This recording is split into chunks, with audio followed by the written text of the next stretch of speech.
The carburetor sat on my workbench like a patient on life support, its guts spread across yesterday's newspaper, grease under my fingernails, coffee gone cold, and the familiar sound of nothing but my own breathing in the workshop behind our house. This is where I come to fix things other people break.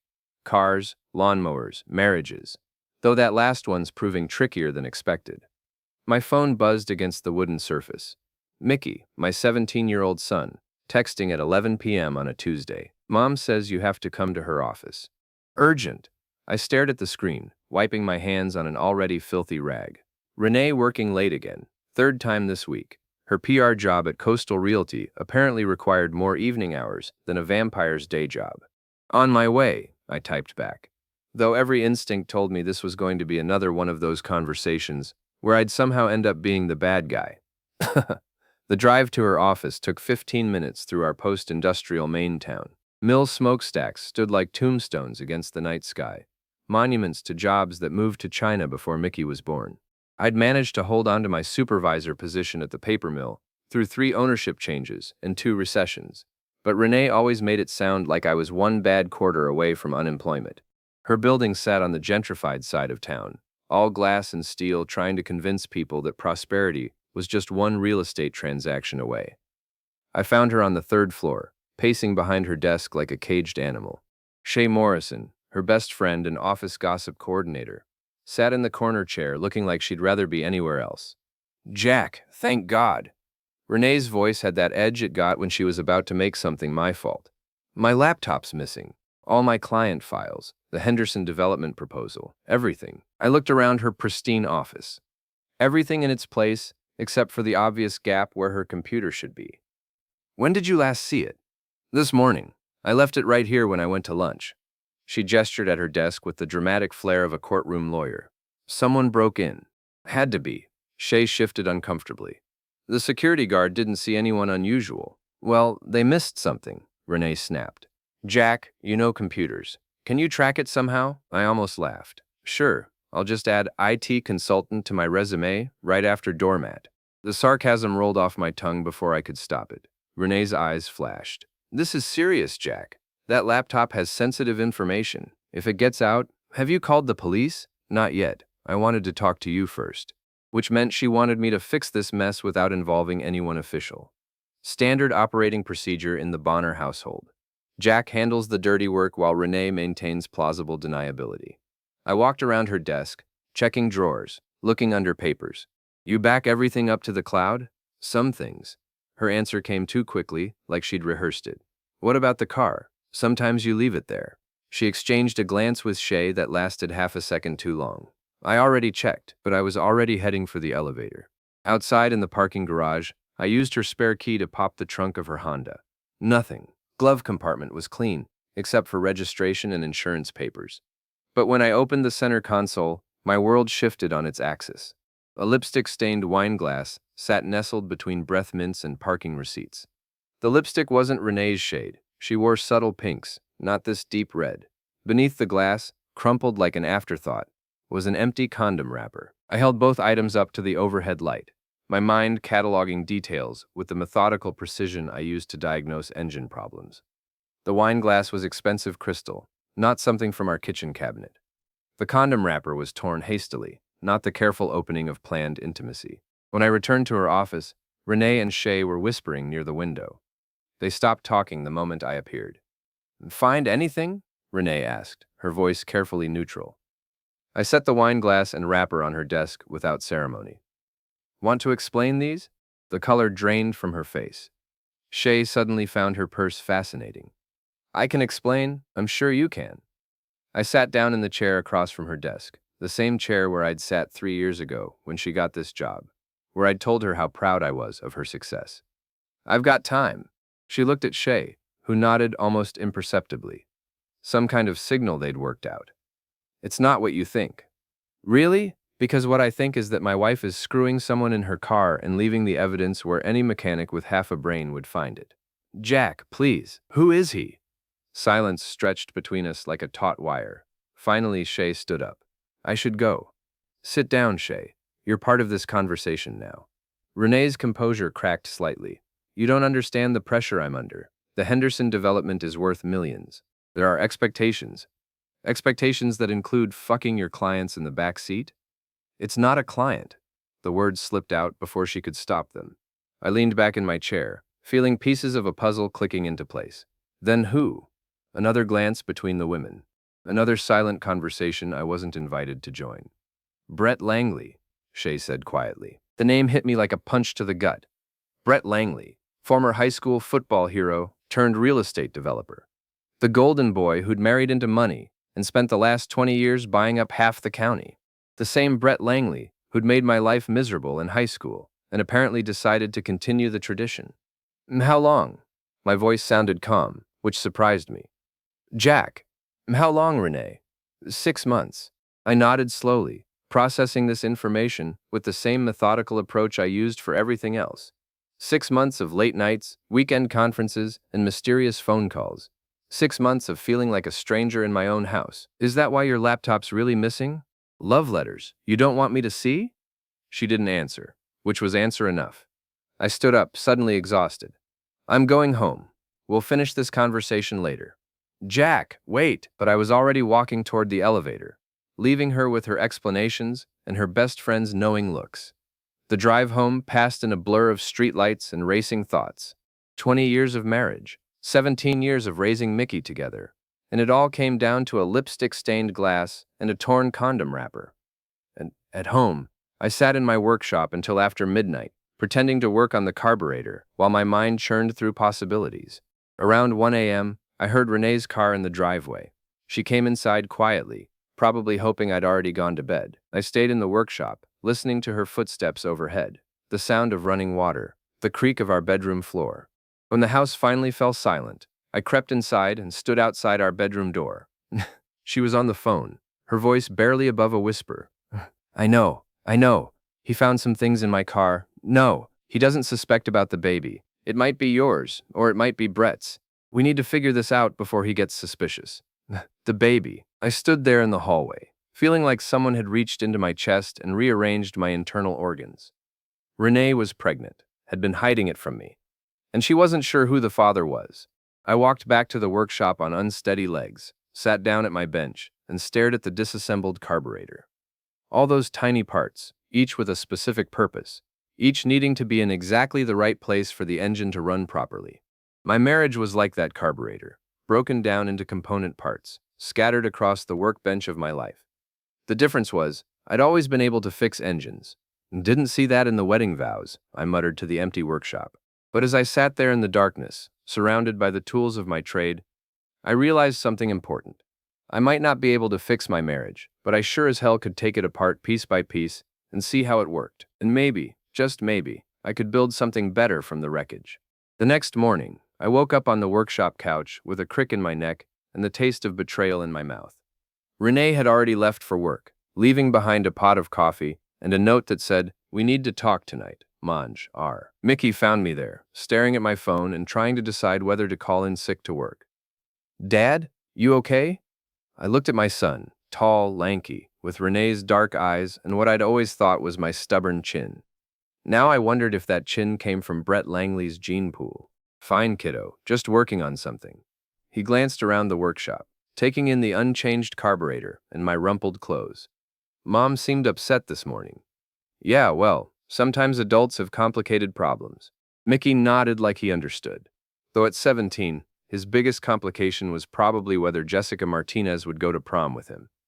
I envied him that simplicity. After he left for school, I made a decision that would have seemed impossible 24 hours earlier. I was going to follow my wife. The paper mill gave me flexible hours as long as production stayed on schedule, and my crew was experienced enough to handle the morning shift without me. I called in, claiming a family emergency, which wasn't technically a lie, and drove to Renee's office building. Her Honda was in its usual spot. I parked across the street with a clear view of the exit and settled in to wait. This felt ridiculous, like something from a bad detective movie. But the alternative was sitting at home, wondering what else I didn't know about my own life. Around 10:30, she emerged with Shay. They got into Renee's car and headed north, toward the Lake District where the wealthy folks built their summer homes. I followed at a distance, feeling like an amateur stalker, but determined to see where this led. They drove for 20 minutes before turning into a private road marked with a discreet sign. Langley Properties, Monge Private Residence. My hands tightened on the steering wheel as we wound through pine trees toward the water. Brett's cabin sat on a point of land jutting into the lake, all cedar and glass designed to look rustic while costing more than most people's houses. I parked behind a stand of trees and watched through binoculars I'd grabbed from my hunting gear. Renee and Shay went inside. 10 minutes later, a black Mercedes pulled up and Brett Langley stepped out. Even from a distance, he looked exactly like the golden boy who'd made my high school years miserable. Still tall, still broad-shouldered, still carrying himself like the world owed him something. He wore khakis and a polo shirt that probably cost more than I made in a week. They were inside for 2 hours. I sat in my truck, alternating between fury and nausea, watching the cabin windows and trying not to imagine what was happening inside. When they finally emerged, Brett had his arm around Renee's waist. She was laughing at something he'd said, her head tilted back in a way I hadn't seen in years. They looked like a couple. They looked happy.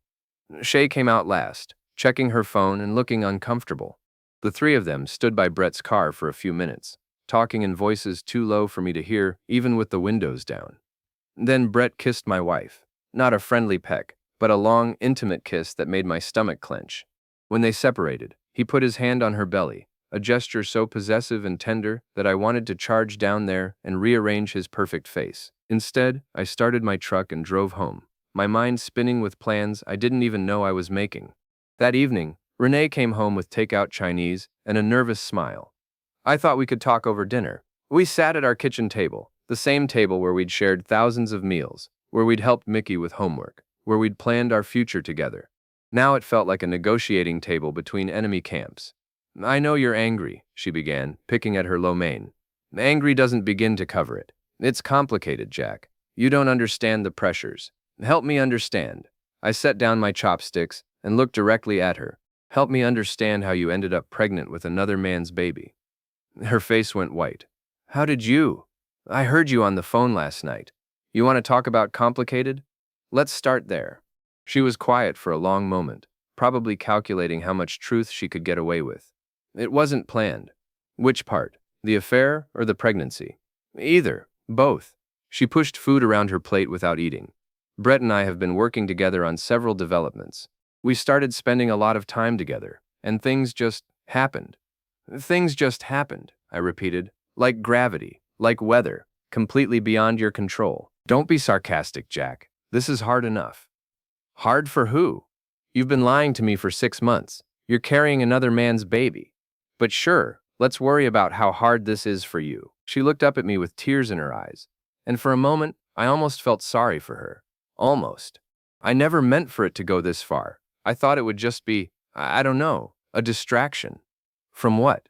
From me? From Mickey? From our life together? From everything. The words exploded out of her.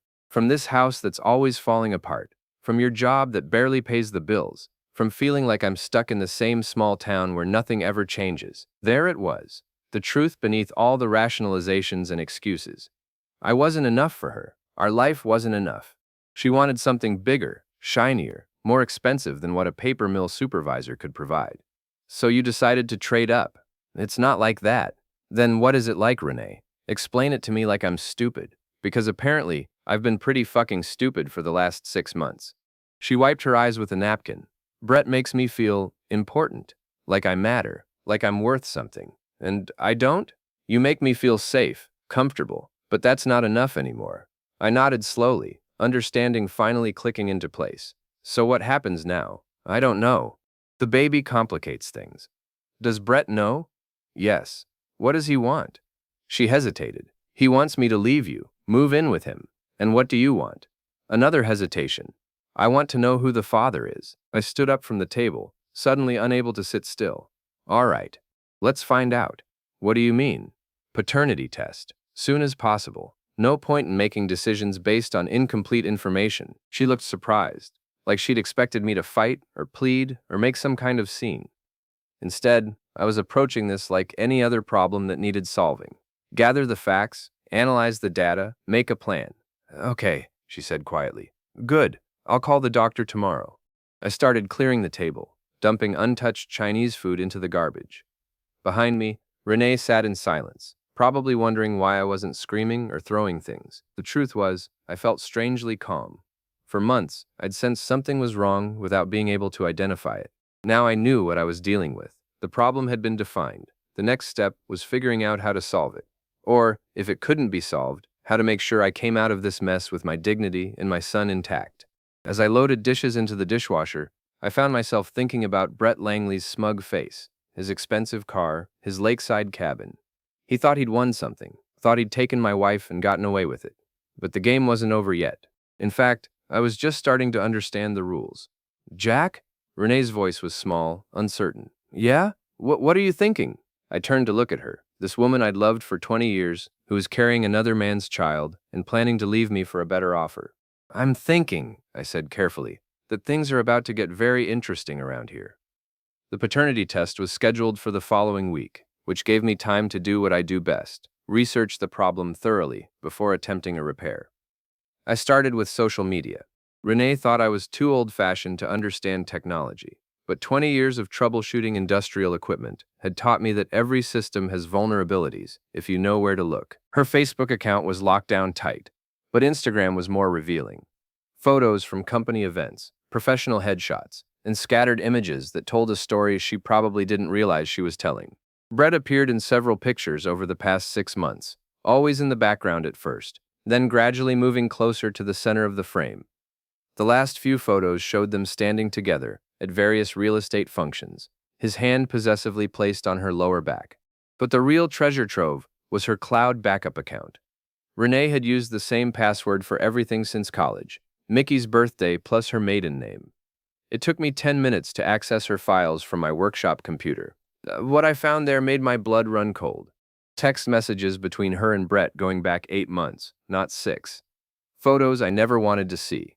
And worst of all, a video of them together at his cabin, laughing about poor Jack and his pathetic little life.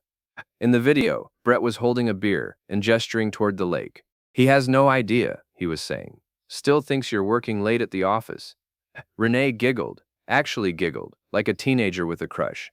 He's so clueless. Yesterday he asked if I wanted him to fix the garbage disposal, and I almost said, why don't you fix your marriage instead? They both found this hilarious. Brett took a swig of beer and grinned. When are you going to tell him about the baby? I'm not sure it's yours yet. Come on, Renee, we both know the timing. Jack hasn't touched you in months. This was news to me. According to my memory, we'd been intimate as recently as 3 months ago, though admittedly not as often as we used to be. I just want to be sure, she said in the video. If it's his, I can stay put and keep things simple. If it's yours, if it's mine, you're moving in here. I'm not letting my kid grow up in that dump with Mr. Fix-It. They kissed, and I closed the laptop before I put my fist through the screen. I sat in my workshop for a long time that night, staring at the wall and thinking about the word clueless. They thought I was clueless, pathetic, too stupid to see what was happening in my own house. Maybe they were right. Maybe I had been clueless. But I wasn't anymore. The next day, I drove to Brett's cabin during my lunch break. The place was empty. His Mercedes wasn't in the driveway, and the windows were dark. I parked down the road and walked back through the trees, circling the property to get a feel for the layout. The cabin sat on about 2 acres, with the lake on one side and forest on the other 3. Privacy was clearly a priority. The nearest neighbor was half a mile away. A small dock extended into the water, with a speedboat tied up alongside a jet ski. Everything about the place screamed money and privilege. I was examining the security system when I heard a low growl behind me. The dog was massive, some kind of German Shepherd mix, with teeth like railroad spikes and the disposition of a loan shark. It had appeared silently from the woods and was now blocking my path back to the road. Easy, boy, I said, backing slowly toward the cabin, just admiring the scenery. The dog followed, growling continuously. Behind it, I could see lights coming on in the neighbor's house. Someone had probably seen me walking around and called it in. I made it to the edge of the property before the dog decided I was moving too slowly. It lunged forward, snapping at my heels as I broke into a run. Behind me, I heard a door slam and a voice yelling, "Hey, what are you doing over there?" I crashed through the underbrush like a deer during hunting season, branches tearing at my clothes and the dog's barks echoing behind me. When I finally reached my truck, my heart was pounding and my shirt was torn. but I was grinning. Brett Langley thought he was untouchable in his lakeside fortress. But every fortress has weak points. Every security system has flaws. I just needed to find them. That evening, I stopped by Murphy's Bar, the local watering hole where half the mill workers spent their paychecks, and all of them shared their troubles. Doc Martinez was behind the bar, not a real doctor, but my old high school English teacher who'd given up education for the more honest work of serving drinks to honest people. "Jack Bonner," he said, sliding a beer across the scarred wooden bar. "You look like a man with something on his mind." "Just the usual midlife crisis stuff," I said, taking a long pull from the bottle. "Woman troubles?" Doc had always been perceptive. It's probably why he'd been a good teacher before the budget cuts eliminated his position. "You could say that. Want to talk about it?" I looked around the bar. Marty Sullivan was playing pool in the corner with two guys from the day shift. The evening news was playing on the TV above the bar, but nobody was watching. It was the kind of place where conversations stayed private, even when they happened in public. "What do you know about Brett Langley?" I asked. Doc's expression shifted slightly. "The developer? Rich boy with the fancy car and the wandering eye?" "That's the one. I know he's been married to Nina Langley for 15 years, and she's got more money than God and less patience than a rattlesnake. I know he's been seen around town with various women who aren't his wife, and I know he thinks this town exists for his personal entertainment." "What about his reputation? Professionally, I mean." Doc wiped down a glass with practiced efficiency. He's got a lot of projects in development, but word is he's leveraged up to his eyeballs, living off his wife's family money, and hoping the next big deal will make him independently wealthy." This was interesting. So he's not as rich as he looks. Rich enough to cause trouble, not rich enough to buy his way out of it. Doc set down the glass and looked at me directly. "Why do you ask?" I took another sip of beer, choosing my words carefully. "Let's just say our paths have crossed recently." "Ah," Doc nodded knowingly. "And I'm guessing it wasn't a friendly encounter." "You could say that. Well, if it helps, you should know that Renee's not the only one he's been cozy with. Nina's been quiet about it, but she's watching. That woman doesn't miss much, and she doesn't forgive easily." I filed this information away for future reference. An unhappy wife with money and connections could be a useful ally. Thanks for the tip.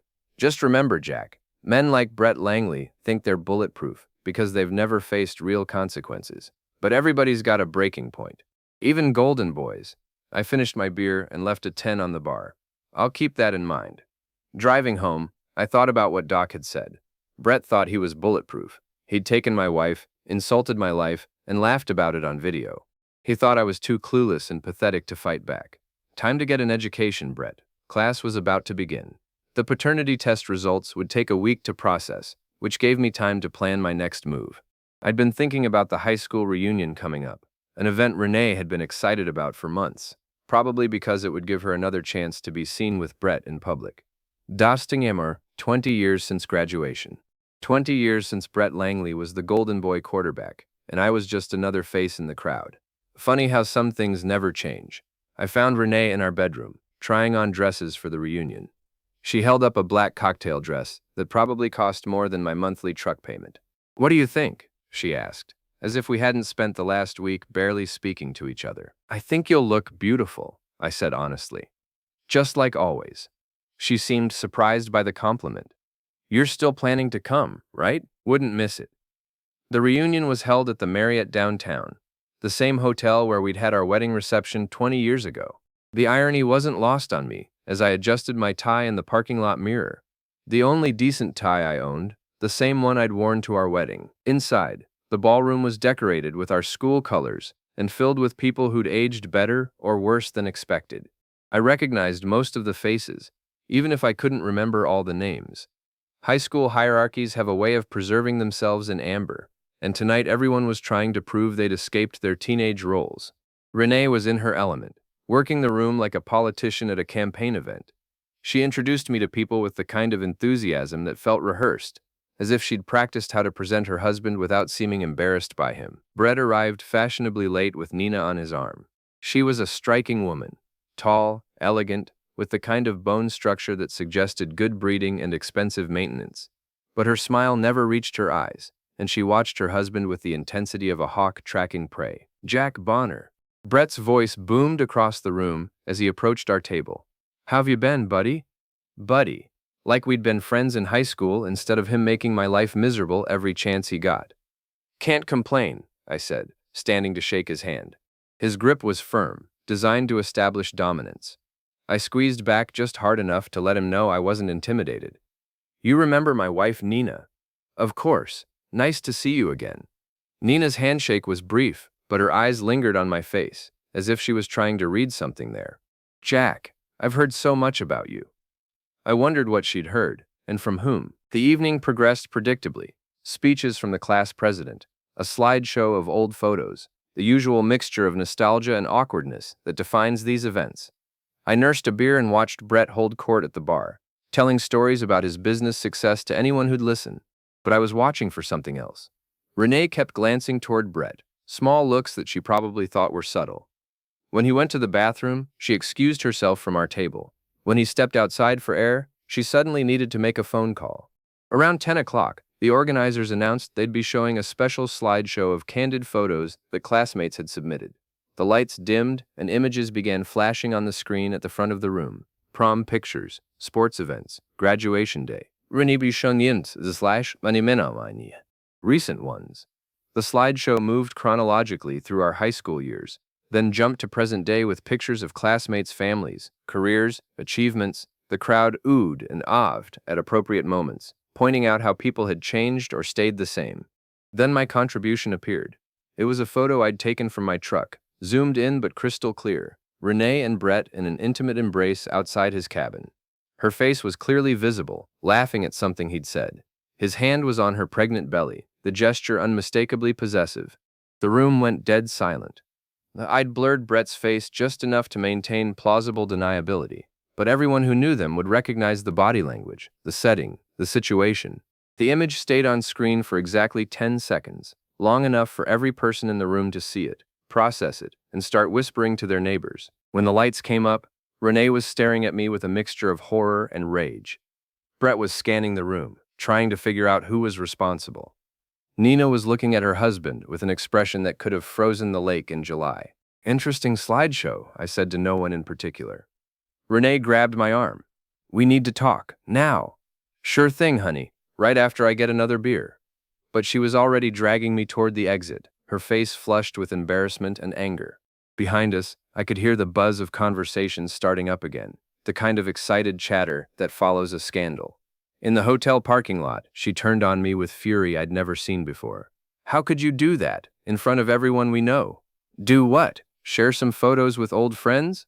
No, you humiliated me. No, I humiliated you. I laughed, but there was no humor in it. Renee, you've been screwing Brett Langley for 8 months and lying to me about it.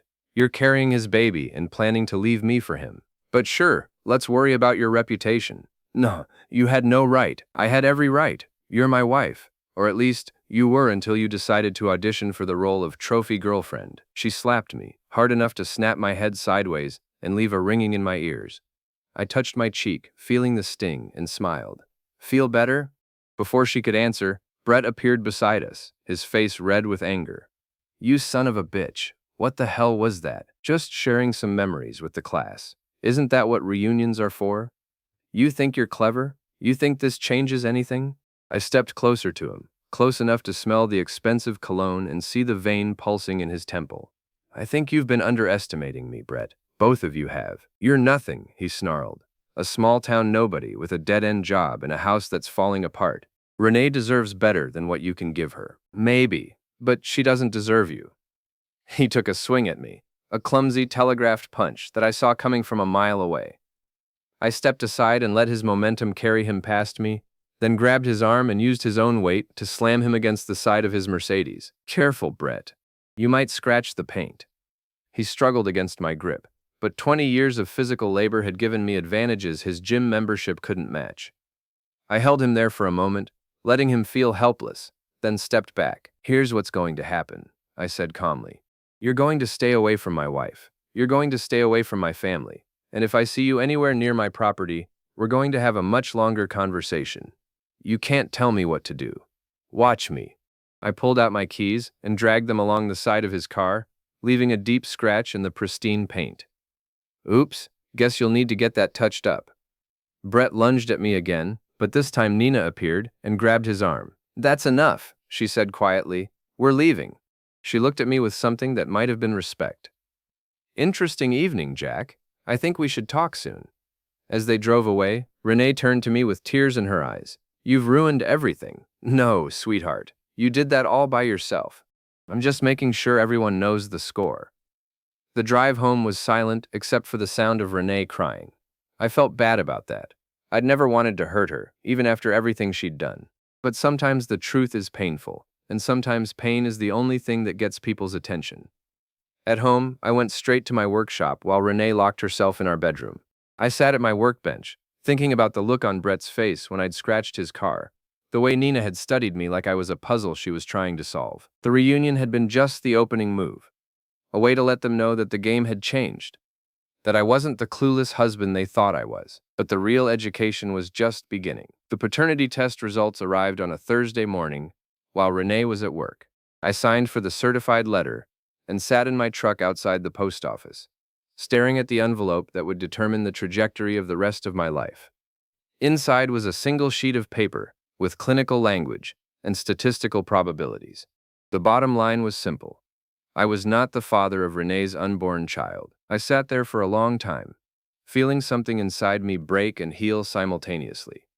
The child my wife was carrying belonged to Brett Langley. 20 years of marriage, 17 years of raising Mickey together, and it all came down to a lab report that proved what I'd already known in my gut. But instead of devastation, I felt something unexpected. Relief. The uncertainty was over. The pretending was finished. Now I could move forward with complete clarity about what needed to be done. I drove to the mill and worked my shift like any other day. But my mind was already 3 steps ahead, planning,